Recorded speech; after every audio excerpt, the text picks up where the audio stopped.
Alam mo, sa kabila ng lahat ng nangyari, you did well. Ginawa mo yung part mo eh. Ginawa mo na yung best mo. So, kung ano man yung naging resulta, kung naging okay man o hindi, be thankful. Kasi experience yan eh. Thank you kapag nakuha mo yung gusto mo.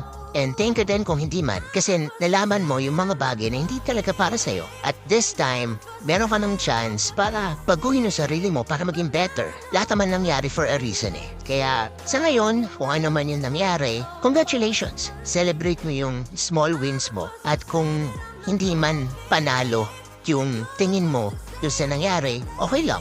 Kasi hindi naman lagi tayo panalo eh. At kung matalo ka man ngayon, darating yung araw na masasabi mo na sa pagkatalo mong yan, meron kang nabaon na aral para manalo ngayon.